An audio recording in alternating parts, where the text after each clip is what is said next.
Pernah nggak sih ngerasa bingung mau jadi freelancer tapi harus mulai dari mana? Rasanya kayak banyak banget yang harus dipelajarin, sampai-sampai jadi pusing sendiri. Tenang, kamu nggak sendirian kok. Nah, dalam beberapa menit ke depan, kita bakal ubah semua kebingungan itu jadi sebuah peta yang jelas banget. Jadi, rencananya gini. Pertama, kita bakal bahas jebakan-jebakan yang sering bikin pemula nyerah di tengah jalan. Terus, kita lanjut ke rencana aksi 30 hari yang super konkret. Abis itu, kita bakal bedah gimana caranya naik kelas dari sekedar tukang website jadi arsitek digital yang bayarannya mahal. Dan terakhir, kita lihat ada 2 pilihan jalan yang bisa kamu ambil setelah ini. Siap? Oke, kita mulai dari yang paling penting dulu. Setiap perjalanan baru itu pasti ada, ya sebut aja lubang-lubang jebakan. Nah, kabar baiknya, kalau kita udah tahu di mana aja letak lubang-lubang ini, kita bisa langsung loncatin aja, nggak perlu jatuh ke dalam. Yuk kita lihat jebakan yang pertama. Nah, ini dia nih, penyakit klasik. Hari ini semangat banget belajar bikin website. Besok lihat temen pamer cuan dari kripto, langsung goyah. Lusa ada tren baru lagi di TikTok, ikut-ikutan lagi. Hasilnya, fokus jadi pecah, dan kita nggak akan pernah jadi ahli di satu bidang pun. Dan ini beneran loh, bukan cuma teori. Penulis sumber materi kita ini ngaku sendiri. Dia kehilangan waktu berbulan-bulan gara-gara ini. Waktu yang harusnya bisa buat dalemin skill, malah habis buat loncat sana-sini. Jadi pelajarannya jelas banget. Pilih satu jalur, dan fokus sampai jadi.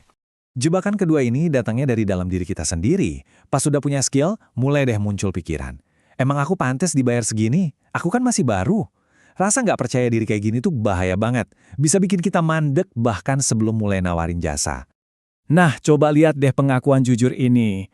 Bahkan orang yang udah sukses pun pernah ngerasain hal yang sama persis. Tangannya sampai gemeteran pas mau kirim invoice pertama. Jadi ingat ya, kamu itu bukan penipu. Kamu cuma selangkah lebih maju dari orang-orang yang belum tahu sama sekali apa yang kamu tahu. Hati-hati, ini jebakan terakhir yang paling bikin capek mental dan fisik. Kamu kerja keras, kasih hasil bagus, tapi nggak dapat apa-apa. Alasannya, nggak enakan mau minta bayaran. Akhirnya, kamu kejebak di lingkaran proyek portofolio gratis yang nggak ada ujungnya. Pengalaman ini kayak lampu merah ya, peringatan keras banget. Proyek gratis itu cukup sekali aja buat nunjukin hasil kerja. Setelah itu, kamu wajib pasang harga. Berapapun nilainya, bayaran pertama itu adalah validasi terbesar yang kamu butuhkan. Oke, cukup ngomongin masalahnya. Kita udah tahu jebakannya, sekarang kita fokus ke solusinya. Ini dia peta langkah demi langkah yang udah terbukti, dirancang khusus buat ngebawa kamu dari nol sampai dapat klien berbayar pertama dalam waktu 30 hari. Lihat deh, ini jenius banget kan caranya. Tujuan besar dapat klien itu dipecah jadi 3 target kecil yang lebih gampang dicapai.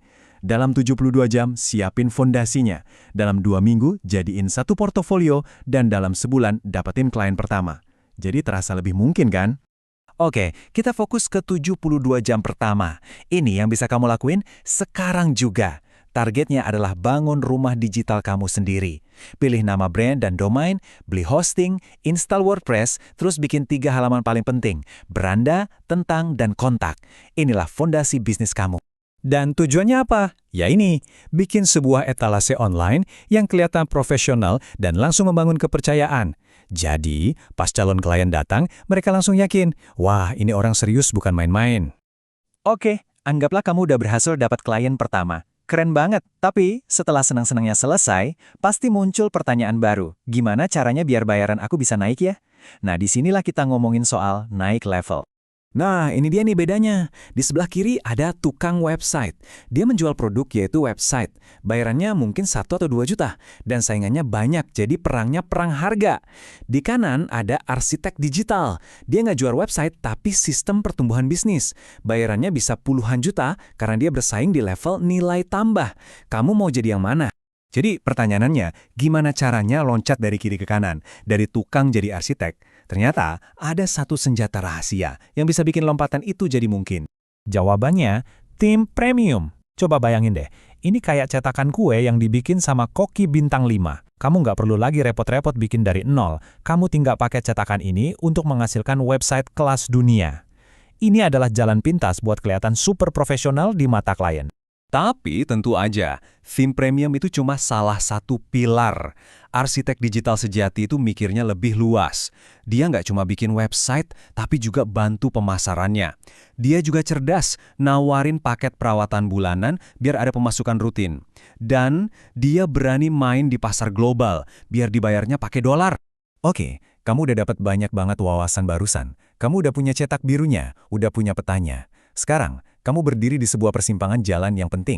Di depanmu ada dua pilihan. Pertama, jalur mandiri. Kamu pakai semua ilmu ini dan jalan sendiri. Nggak ada yang salah, ini jalur yang hebat. Tapi, ya siap-siap aja buat coba-coba dan mungkin jatuh bangun. Kedua, ada jalur terpandu. Ini ibaratnya kamu naik gunung tapi udah ada pemandunya. Kamu bisa sampai lebih cepat dan nggak perlu nyasar.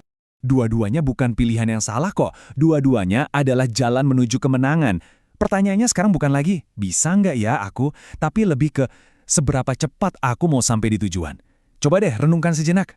Apapun jalan yang kamu pilih nanti, ingat satu hal ini. Kamu sudah ngambil langkah yang paling susah, yaitu langkah pertama untuk belajar. Kamu yang sekarang udah beda sama kamu yang tadi sebelum nonton ini. Sekarang waktunya untuk benar-benar melangkah.